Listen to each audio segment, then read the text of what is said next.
Chicago Mayor-elect Brendan Johnson blamed the violence and poverty in Chicago on big corporations not paying their fair share.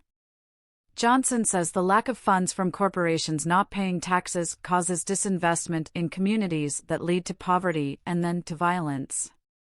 To say this guy is naive and not ready for prime time is an understatement. If he goes after corporations and wealthy individuals, they will leave, setting off a chain of events that will see Chicago go bankrupt like Detroit. Because Johnson's real problem is the underfunded pensions for city workers. Johnson won with the backing of the teachers' union, so he will not raise the retirement age or cut benefits. So the only solution is for Chicago to grow its economy. And to do that he needs to attract business, not drive it away.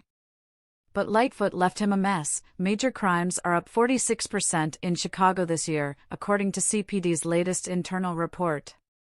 While there have been 21 fewer murders so far, homicides remain 33% higher than 2019. And if he follows through on his plan, he will make it worse. Johnson said, "We have large corporations. 70% of large corporations in the city of Chicago, in the state of Illinois, did not pay a corporate tax. And it's that type of restraint on our budget that has caused the type of disinvestment that has led to poverty, of course that has led to violence. Well, what we're going to have to do is to find the revenue from individuals who have the means to actually contribute to a safer city." You know, the words that President Biden indicated in his union address. He said that a teacher and a firefighter should not pay the same tax rate as a millionaire and a billionaire.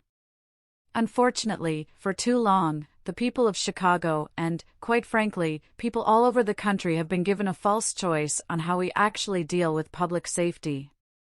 What our campaign proved is that you can actually demonstrate, in a real way, how critical investments are the necessary dynamics in order to prevent crime.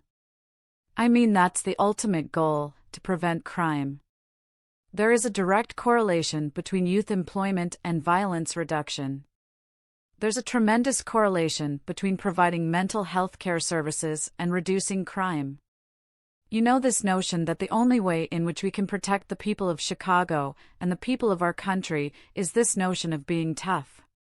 You know, what is required in this moment is for us to be smart about our investments, to be critical in our thinking, and then to make sure that what we are doing actually works. When asked about his past support of the defund the police movement, Johnson said, "It's not so much a retreat, it's more of having a better understanding of the impetus behind that hashtag.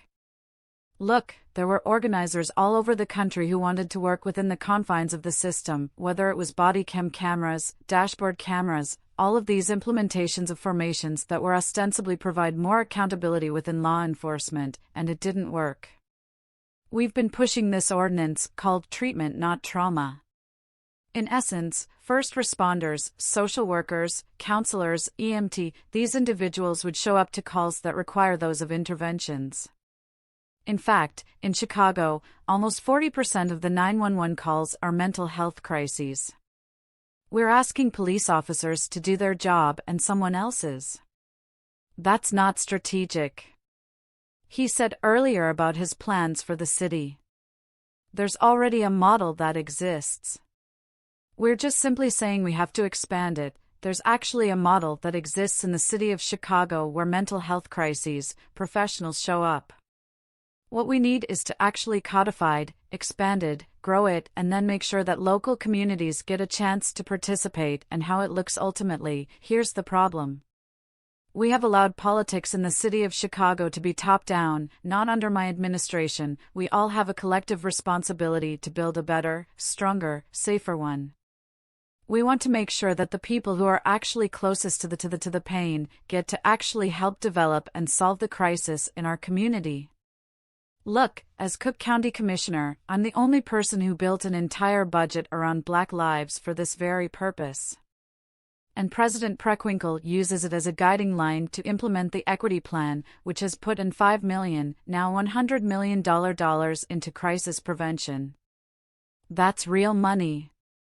And so I'm the only person on this stage who has actually put forth a budget plan.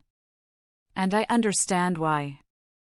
Because when Paul put forth his budget plan 4 years ago, he came in 9th place. I understand why you would want to hide that. And so what does my budget plan do? We eliminate the structural deficit that he calls. We make up to $1 billion of investments to make sure we're sustaining and growing these programs. And we do it without raising property taxes.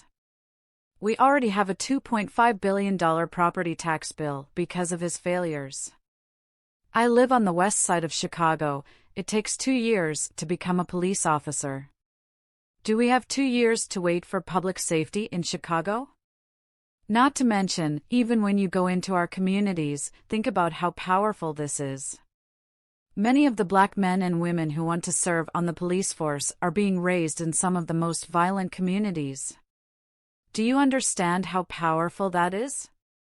When you are raised in drama, and you see violence, and then you say, listen, sign me up for it.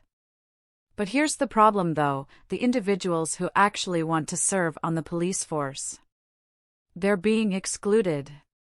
Because of their FICO score, or misdemeanors, the type of trauma that they've been raised in that have left families behind, and there are black folks and brown folks who still want to serve.